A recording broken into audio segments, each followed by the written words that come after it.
Start 10 वर्षापूर्वी आम्ही इतर कोणीही प्रवेश न केलेल्या एका क्षेत्रात आत्मविश्वासाने वाटचाल सुरू केली.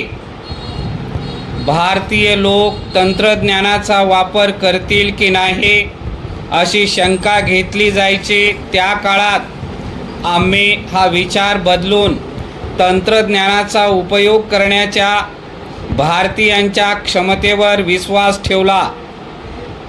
तंत्रज्ञानाचा उपयोग गरिबी आणि श्रीमंतीमधला फरक आणखीन वाढवेल असा विचार कित्येक दशके केला गेला.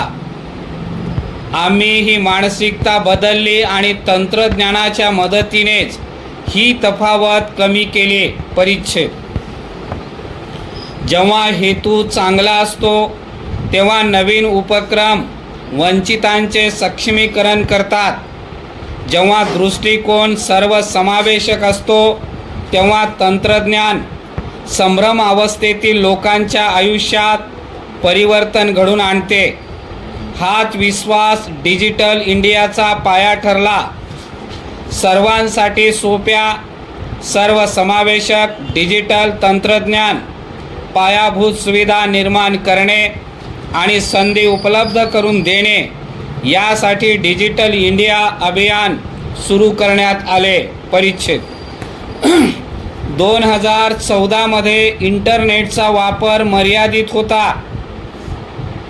डिजिटल साक्षरता कमी होती आणि ऑनलाईन सरकारी सेवा देखील मर्यादित स्वरूपाच्या होत्या. भारतासारखा विशाल वैविध्यपूर्ण देश डिजिटल साक्षर बनेल की नाही अशी बऱ्याच लोकांना शंका होती. आज या प्रश्नाचे उत्तर डेटा आणि डॅशबोर्डाने नाही तर 140 कोटी भारतीयांच्या जीवनातून दिले गेले आहे. प्रशासन ते शिक्षण, देण्याघेण्याच्या व्यवहारापासून उत्पादन क्षेत्रापर्यंत प्रत्येक ठिकाणी डिजिटल इंडिया आहे.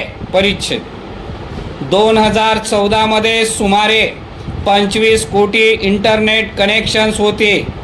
आज ती संख्या वाढून 97 कोटीपेक्षा जास्त झाली आहे.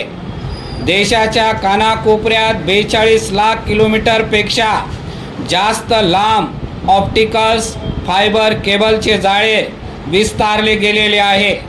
ही लांबी पृथ्वी आणि चंद्र यांच्यामधील अंतराच्या 11 पट आहे. परिच्छेद भारताच्या 5G नेटवर्कची व्याप्ती जगात सर्वाधिक वेगाने वाढणाऱ्या व्याप्तीपैकी एक आहे. भारतात केवळ 2 वर्षात 4.81 लाख बेस स्टेशन्स स्थापन करण्यात आली आहेत. गतिमान इंटरनेट सेवा आता शहरापासून गलवान, सियाचीन व लडाखसारख्या सीमेवरच्या सैन्य चौक्यांपर्यंत पोहोचले आहे. परिच्छेद आमचा डिजिटल कणा असलेला इंडिया स्टॅकने UPI सक्षम बनवले. UPIद्वारे वर्षाला 100 अब्जांपेक्षा जास्त आर्थिक व्यवहार होतात. जगभरात होणाऱ्या डिजिटल आर्थिक व्यवहारामध्ये निम्मे व्यवहार भारतात होतात. थेट लाभ हस्तांतरणाद्वारे 44 लाख कोटी रुपयांपेक्षा जास्त रक्कम थेट नागरिकांना हस्तांतरित करण्यात आली आहे, ज्यामुळे मध्यस्थांची भूमिका संपुष्टात आली असून 3.48 लाख कोटी रुपयांची गळती रोखली गेली आहे. स्वामित्व सारख्या योजनांनी 2.4 कोटीहून अधिक मालमत्ता कार्ड जारी केले आहेत आणि 6.47 लाख गावांचे मॅपिंग केले आहे, ज्यामुळे जमिनीशी संबंधित वर्षानुवर्षाच्या अनिश्चिततेचा अंत झाला आहे. परिच्छेद भारताची डिजिटल अर्थव्यवस्था आता पूर्वीपेक्षा जास्त MSME आणि लघु उद्योजकांना सक्षम बनवत आहे.